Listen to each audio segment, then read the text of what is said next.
Donc juste un petit mot pour Julie Vitton. J'ai beaucoup aimé votre articulation, Julie. Donc effectivement, vous avez parlé, le sujet est divisé chez Lacan. Et c'est vrai. D'ailleurs, Lacan, à un moment donné, quand on lit les écrits de Lacan psychiatre, et au fur et à mesure que Lacan psychiatre, donc Lacan de la thèse, jusqu'au moment où il devient psychanalyste, il commence à utiliser moins le mot malade, et moins le mot patient, et ensuite sujet. Et à ce moment-là, il utilise le mot sujet parce qu'il reconnaît l'être comme un sujet divisé, et il a raison. La question, c'est que ça me gênait un peu, surtout quand par exemple les psychologues prennent possession de la terminologie psychanalytique, ça donne toujours la psychologie. Ou ils parlent trop, hein, ou ils disent des choses qu'ils ne doivent pas dire, hein, ils devaient s'y taire, et ils n'arrivent pas, donc voilà.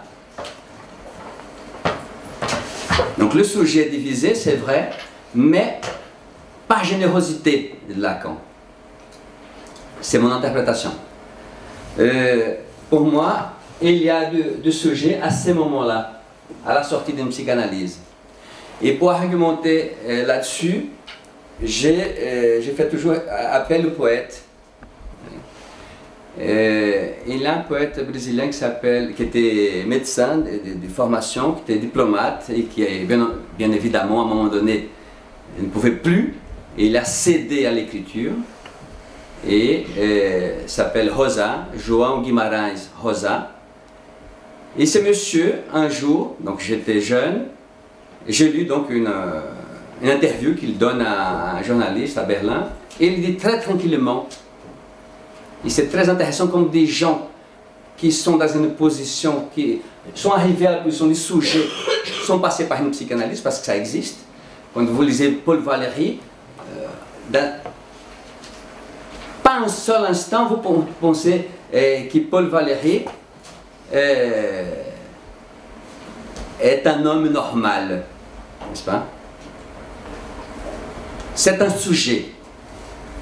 N'importe quelle page d'un texte de Valéry, vous l'ouvrez et vous sortez renseigné. Et je pense à Brassens qui disait comme ça, c'était Valéry qui le disait, j'ai passé l'après-midi à lire une feuille de Valéry. Une feuille de Valéry. Mais oh, qu'est-ce que je peux comprendre ce qu'il veut dire? J'ai passé mon après-midi à lire une feuille de Valéry. Voilà. Parce qu'une feuille de Valéry, et vous êtes nourri pour la journée, quoi. Comme avec du Freud, avec du Lacan, etc. Donc, il y a cette générosité chez Lacan de parler du sujet. Et donc, cet auteur, ce poète, Guimarães Rosa, dit au journaliste, j'ai trouvé ma voie. Comme ça, c'est un impact. J'ai trouvé ma voie. Quelques-uns n'ont pas encore trouvé leur voie. D'autres ne trouveront jamais leur voie. Et dans mon esprit de jeune homme, je me suis reconnu tout de suite que j'étais dans la tranche. N'a pas encore trouvé sa voie et risque fortement de ne trouver jamais sa voie. Ça m'a dépêché, ça m'a produit ce que Fernando Pessoa dit, subitement, une angoisse. Il faut lire la poésie pour ça. Vous êtes en train de se balader dans la lecture comme ça de la poésie, à un moment donné, point, vous descendez les yeux, vous regardez comme ça, subitement, virgule, une angoisse. Eh bien, ça m'a angoissé tellement que je suis désespéré, hein, et rapidement chercher de l'aide, je suis allé voir un psychanalyste, je passais 12 ans sur son divan, et ensuite l'aventure a continué merveilleusement. Donc il y a cette chose-là, de la générosité de Lacan, d'appeler tout le monde sujet. Tout le monde n'est pas un sujet. Paul Valéry, c'est un sujet.